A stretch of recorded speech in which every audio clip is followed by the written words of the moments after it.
ಬರೀ ಮಂತ್ರಿಗಳು ಮಾತ್ರ ಅಲ್ಲ, ಸಿಎಂ ಕೂಡ ಬ್ಯಾಕ್ ಟು ಬ್ಯಾಕ್ ಮೀಟಿಂಗ್ಗಳನ್ನು ಮಾಡ್ತಾ ಇದ್ದಾರೆ. ನಿನ್ನೆ ರಾತ್ರಿ ಈ ಶಕ್ತಿ ಭವನದಲ್ಲಿ ಮೀಟಿಂಗ್ ಅನ್ನು ಮಾಡಿದ್ದಾರೆ. ಮಹತ್ವದ ಸಭೆಯನ್ನು ನಡೆಸಲಾಗಿದೆ. ಯಾವ್ಯಾವ ಸಚಿವರುಗಳಿದ್ರು, ಸಿಎಂ ಜೊತೆಗೆ ಡಿ.ಕೆ. ಶಿವಕುಮಾರ್ ಇದ್ರು, ಬೇರೆ ಬೇರೆ ಸಚಿವರುಗಳಿದ್ರು, ಅಧಿಕಾರಿಗಳು ಕೂಡ ಭಾಗಿಯಾಗಿದ್ರು.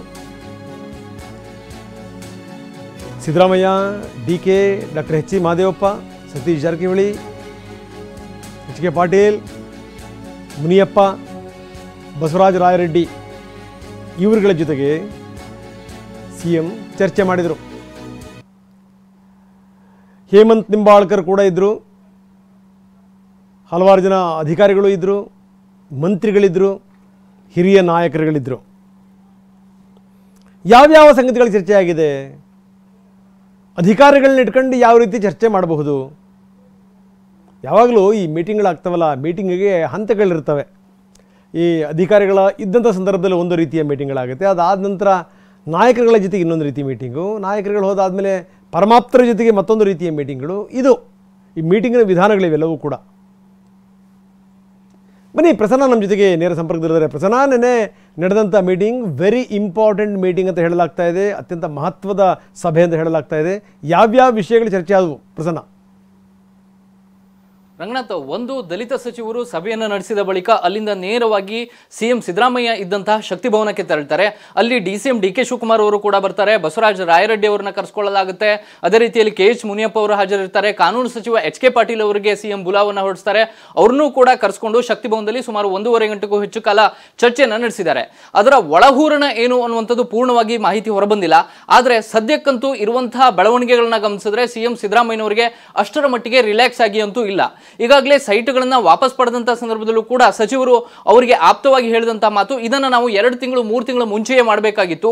ಈ ಹಂತದಲ್ಲಿ ಮಾಡಿದ್ದು ಒಂದಷ್ಟು ತೀವ್ರತೆಯನ್ನು ಕಡಿಮೆ ಮಾಡಬಹುದೇ ಹೊರತು ಅದರಿಂದ ನಾವು ತಪ್ಪಿಸ್ಕೊಳ್ಳೋದಕ್ಕೆ ಸಾಧ್ಯವಿಲ್ಲ. ಮತ್ತು ಈಗ ನೇರವಾಗಿ ಸಿಬಿಐಗೆ ಸದ್ಯಕ್ಕೆ ಒಂದಷ್ಟು ರಿಸ್ಟ್ರಿಕ್ಷನ್ ಅನ್ನ ಸಚಿವ ಸಂಪುಟದ ಮೂಲಕ ಹೇರಲಾಗಿದೆ. ಸಿಬಿಐ ಬಂದು ತನಿಖೆಯನ್ನು ಮಾಡಬೇಕು ಅಂದ್ರೆ ಕೋರ್ಟ್ನ ಮೂಲಕವೇ ಬರಬೇಕಾಗುತ್ತೆ.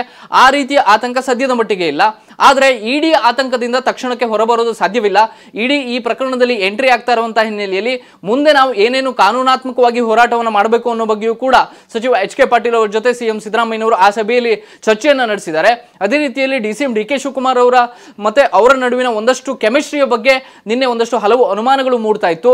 ಡಿ.ಸಿ.ಎಂ ಡಿ.ಕೆ. ಶಿವಕುಮಾರ್ ಅವರು ಭಾಗವಹಿಸಬೇಕಾಗಿದ್ದಂತಹ ಕಾರ್ಯಕ್ರಮಗಳೆಲ್ಲದೂ ಕೂಡ ಅವರು ದೂರವೇ ಉಳಿದಿದ್ರು.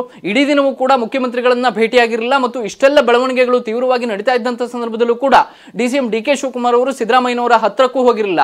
ಆದರೆ ನಿನ್ನೆ ಸಂಜೆ ಇದೆಲ್ಲದಕ್ಕೂ ಇತಿಶ್ರೀ ಆಡಿರುವಂತಹ ಡಿ.ಸಿ.ಎಂ ಡಿ.ಕೆ. ಶಿವಕುಮಾರ್ ಅವರು ರಾತ್ರಿ ನಡೆದಂತಹ ಸಭೆಯಲ್ಲಿ ಹಾಜರಾಗಿ ಮುಂದೆ ಕಾನೂನಾತ್ಮಕವಾಗಿ ಏನ್ ಮಾಡಬೇಕು ಅದಕ್ಕೆ ತಾನು ನಿಮ್ಮ ಜೊತೆಗಿರ್ತೀನಿ ಅನ್ನುವಂತಹ ಮಾತನ್ನ ಸಿಎಂ ಸಿದ್ದರಾಮಯ್ಯನವರಿಗೆ ಹೇಳಿದ್ದಾರೆ ಅನ್ನುವಂತಹ ಮಾಹಿತಿ ಲಭ್ಯವಾಗ್ತಾ ಇದೆ.